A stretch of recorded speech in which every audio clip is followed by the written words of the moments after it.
Hey everyone, Token Dave over here, the dorky token black guy that's just trying to get by.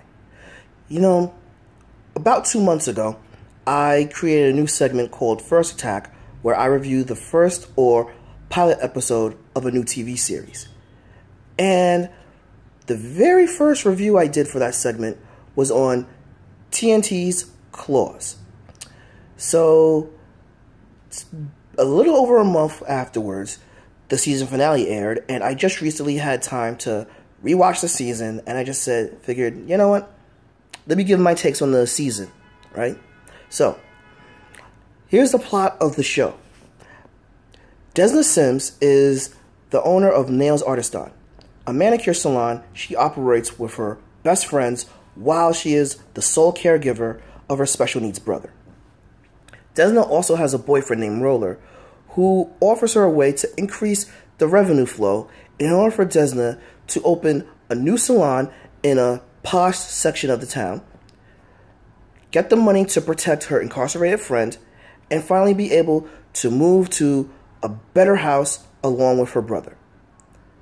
The catch is that Nails Artistan temporarily becomes the money laundering front for a nearby pain clinic that distributes prescription drugs and controlled substances to be ran by Roller, whom, by the way, is the son of a local crime boss. Desna accepts, but realizes that Roller is not going to honor the temporary terms of the contract.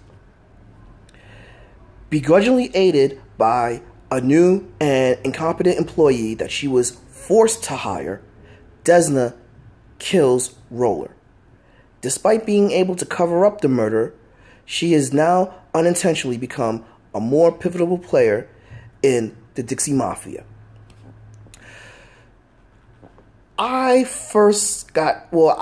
only watched the show because I found that Niecy Nash was starring in this. And I follow Niecy Nash loosely because, part of it is my attraction to her. But the other part of it is she is actually very interesting as an actress.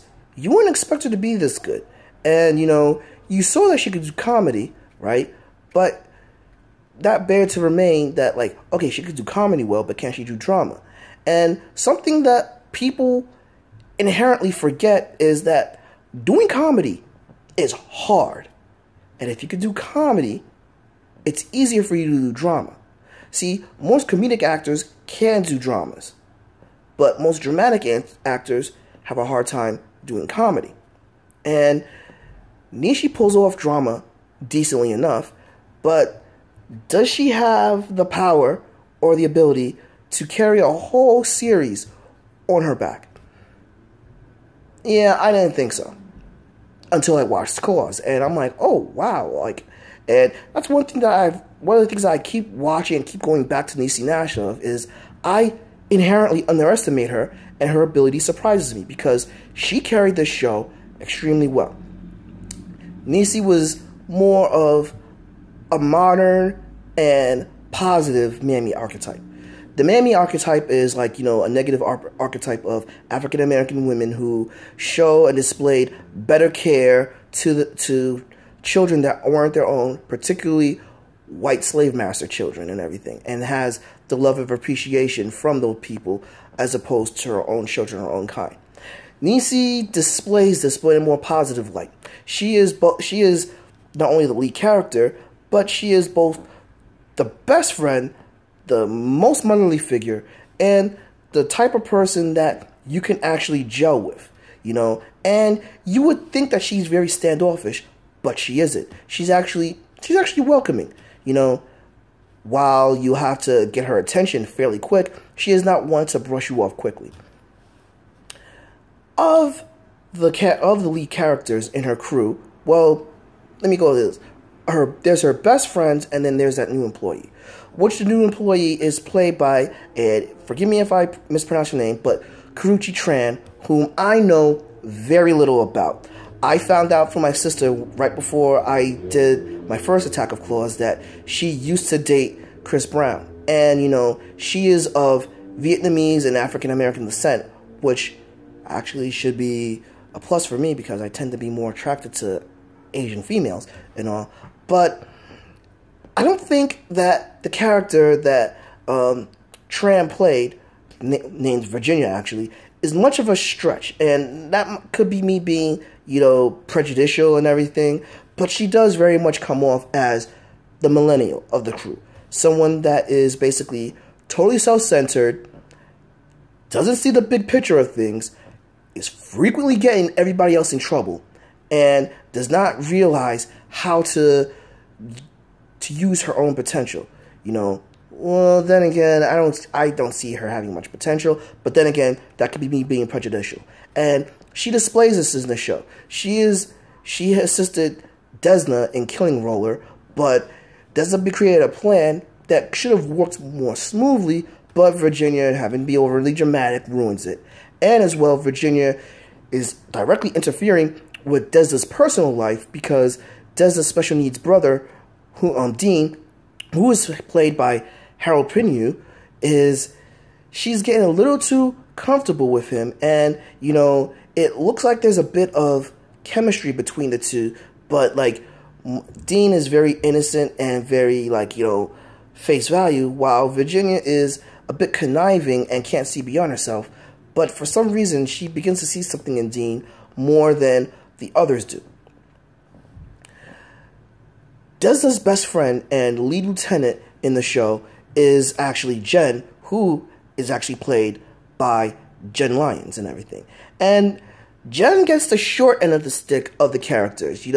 She is actually the wife of Roller's older brother, who is a recovering drug addict, who, after Roller is murdered, gets pulled into his father's business, and Jenn is really uncomfortable with it, and, tensions rise when Jenn learns the truth about everything that happens with Desna.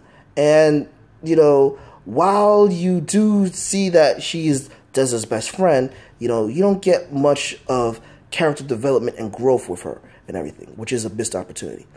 But the show stealers are both, Carrie Preston, who plays Polly, and, Judy Reyes, who plays Quiet Anne. Polly, who is a Southern belle in appearance and in action, but it's a front because she is a very cunning and manipulative fraudster who is desperately trying to lead and live the Southern belle image that she projects. But she is extremely intimidating when the chips call as they may. There was an instance in the show where her and Virginia had a sit-down conversation, and she turned up that intimidation factor to 100, something you would never see from her.